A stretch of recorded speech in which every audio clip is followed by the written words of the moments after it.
Hello friends, मागच्या व्हिडिओमध्ये आपण बिहारचा डॉन चंदन मिश्रा याला कसं मारलं हे आपण पाहिलं, पण या व्हिडिओमध्ये आपण त्याला कोणी मारलं, का मारलं, कशासाठी मारलं हे बघणार आहोत। आपण पहिलं थोडंसं चंदन मिश्राबद्दल जाणून घेऊयात। ही घटना आहे 2008 मध्ये। चंदन मिश्रा आणि त्याचे काही फ्रेंड्स क्रिकेट खेळत असताना चंदन आणि सोनू नावाचा मुलगा या दोघांमध्ये भांडणं होतात आणि यामध्ये सोनू चंदनला खूप मारतो आणि चंदन खूप मार खाल्ल्यानंतर सोनूच्या घरी जातो आणि त्यांच्या घरच्यांना सोनूबद्दल कंप्लेंट देतो की तुमच्या मुलांनी मला खूप मारलं आहे। पण उलट सोनूच्या घरचे चंदनला अजून रागवतात। तो रागाच्या भरात चंदन स्वतःच्या घरी जातो आणि आपल्या घरात एक लायसन्स असलेली गन असते, तो गन घेऊन येतो आणि सोनूला गोळ्या मारतो। सोनूचे आई वडील पोलीसमध्ये कंप्लेंट देतात। पोलीस येतात आणि चंदनला घेऊन जातात। चंदनचे आई वडील म्हणतात त्याला अजून 18 कंप्लीट नाही, हा नाबालिक आहे। चंदनला नाबालिक समजून रिमांड होममध्ये 3 वर्षासाठी ठेवलं जातं आणि तिथूनच चंदनला क्राईमबद्दल माहिती पडतं। रिमांड होममध्ये सगळी क्राईम केलेलीच मुलं असतात। एकमेकांना ती भेटतात, त्यांनी काय काय क्राईम केलं आहे ते एकमेकांना सांगतात आणि तिथूनच चंदनला क्राईम करण्याची आवड निर्माण झाली। तिथूनच तो प्रभावित झाला क्राईम करण्यासाठी। 3 वर्षानंतर तो बाहेर येतो आणि त्याच दिवशी अजून एक मुलगा बाहेर आलेला असतो। त्याचं नाव आहे शेरू, त्याचं खरं नाव ओमकार। तर या दोघांना क्राईमची आवड निर्माण झाली होती। या दोघांची मैत्री होते आणि तिथूनच ते दोघं क्राईम करायला सुरुवात करतात। तर सुरुवातीला छोटे मोठे हप्ते वसूल करणे, धमकी देणे, मारहाण करणे आणि नंतर हळूहळू गोळ्या मारणे। ते छोट्या मोठ्या क्राईममधून तेवढे मोठे क्रिमिनल झाले की त्यांचं नाव ऐकूनच बाकीचे लोक आता घाबरायला लागले होते। ते स्वतःच्या नावावरच आता हप्ता वसूल करण्यात लागले होते। त्यांनी एक स्पेशल ट्रेनिंग घेतली होती, ते आपण सगळं मागच्या व्हिडिओमध्ये डिटेल्समध्ये सांगितलेलं आहे। तुम्ही व्हिडिओ बघा, डिस्क्रिप्शनमध्ये लिंक वगैरे दिलेली आहे। आपण त्यांनी एक स्पेशल ट्रेनिंग घेतली होती बाईक चालवण्यासाठी। जेव्हा एखादा गाडी चालवेल तर दुसरा समोरच्या व्यक्तीला गोळी मारेल। जसं आपण बाईकवर बसतो नॉर्मली समोरासमोर तोंड करून, तर ते असं न बसता एक जण समोर तोंड करत असेल आणि एक जण पाठीमागच्या साईडला तोंड करत असेल, म्हणजे आपली पाठ एकमेकांना। तर असं बसून ते बाईक चालवत असताना समोरच्या व्यक्तीला गोळी मारायचे आणि तिथूनच फरार व्हायचे। असं करता करता त्यांचं नाव खूप झालं आणि असेच क्राईम करत करत करत ते एवढे मोठे क्रिमिनल झाले।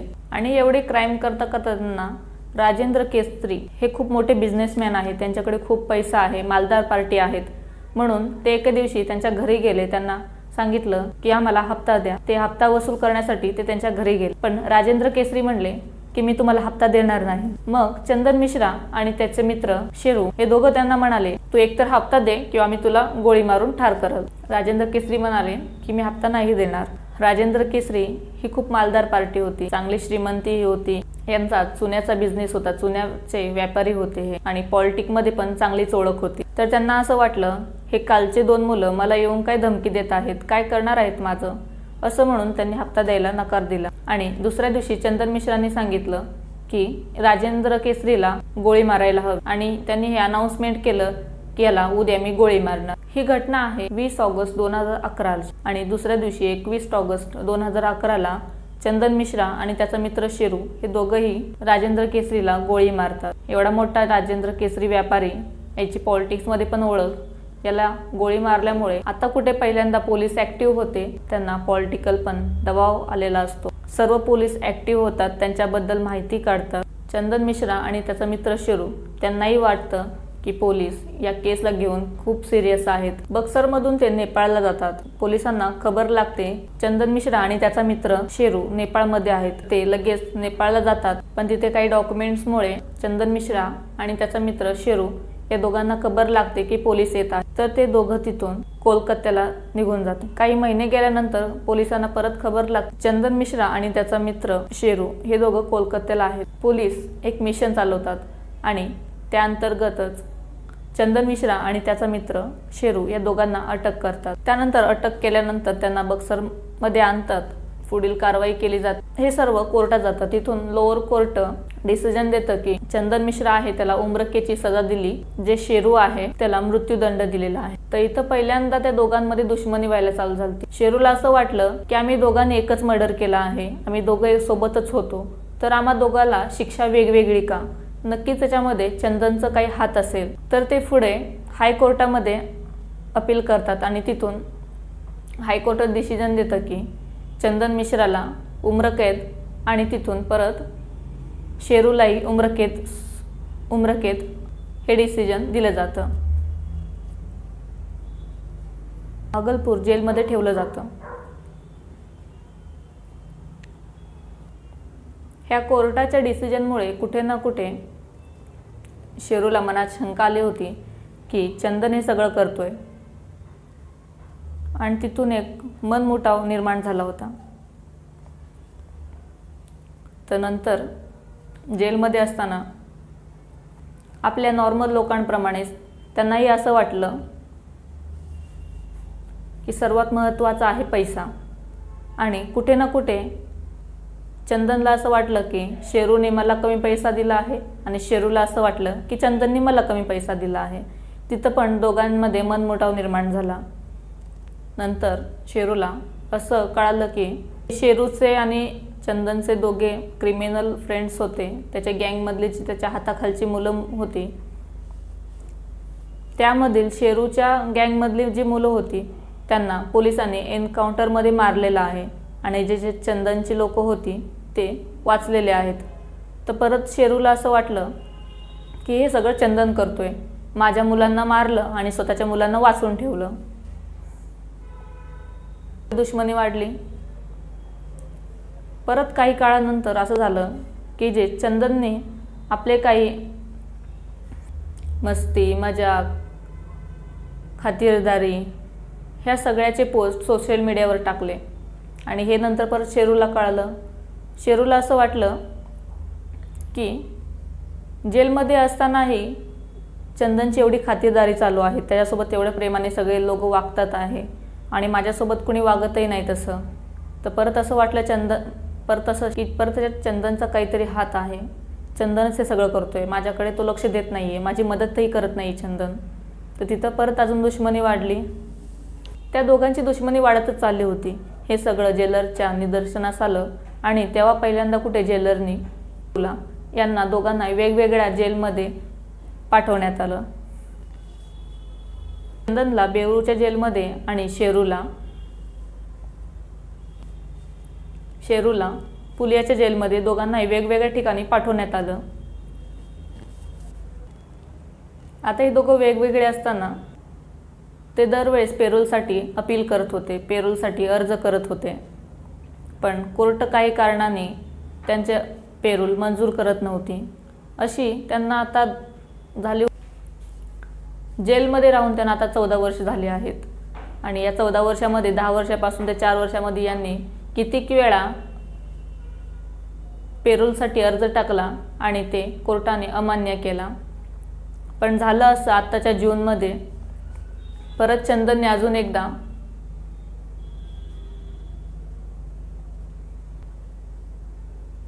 पेरोलसाठी अर्ज केला आणि त्याच्यामध्ये असं लिहिलं की मला पाईल्स आहे, त्या आजारामुळे मला हॉस्पिटलमध्ये ट्रीटमेंट घ्यायची आहे. त्या अर्जामध्ये लिहिलं आणि जे त्याचे हॉस्पिटलचे रिपोर्ट्स वगैरे होते ते सगळं त्या अर्जासोबत लावले.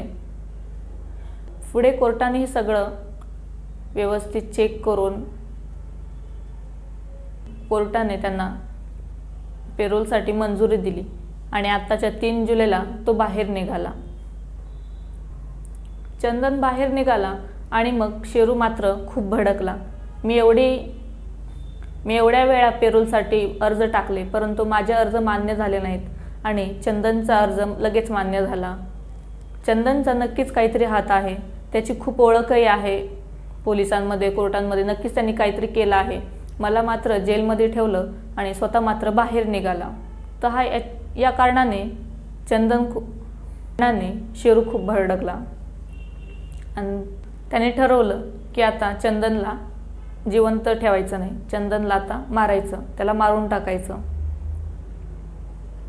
चंदन बाहेर निघतो आणि तो बाहेर आल्यावर काय काय करतो, कुठे कुठे जातो हे सगळं आपण मागच्या व्हिडिओमध्ये सांगितलेलं आहे. तो व्हिडिओ एकदा तुम्ही बघा, डिस्क्रिप्शनमध्ये लिंक वगैरे दिलेली आहे.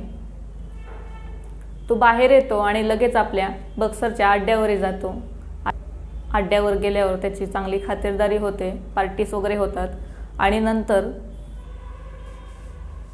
काही वेळ थांबतो. पर्यंत इकडे शेरूने कॉन्ट्रॅक्ट किलर तौसिफ बादशाह याला चंदनची सुपारी दिलेली होती.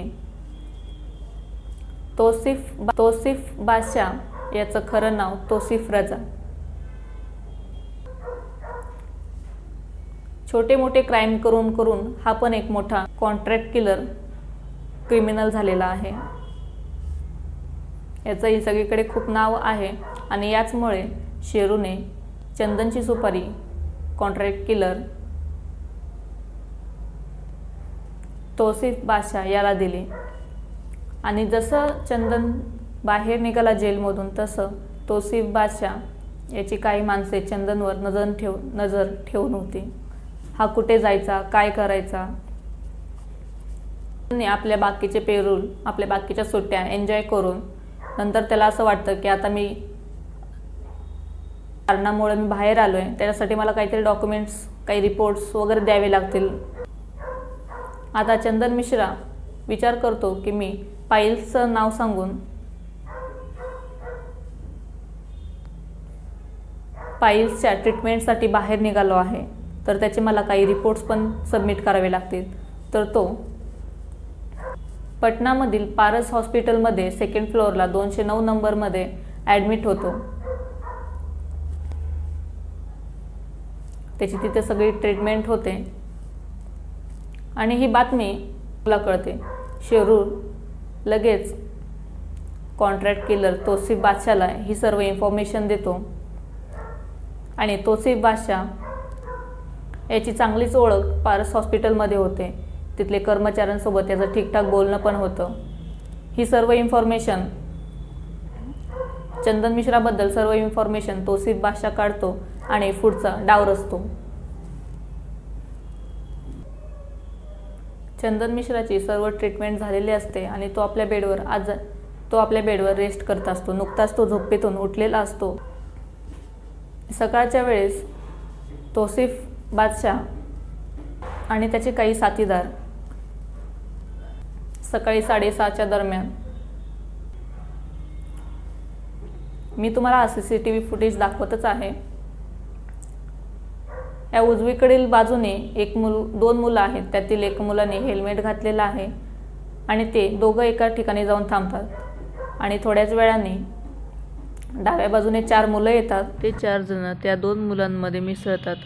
त्यातील एक मुलाने हेल्मेट घातलेल्या मुलाला काही इशारा केला आणि हेल्मेट घातलेला मुलगा पुढे गेला.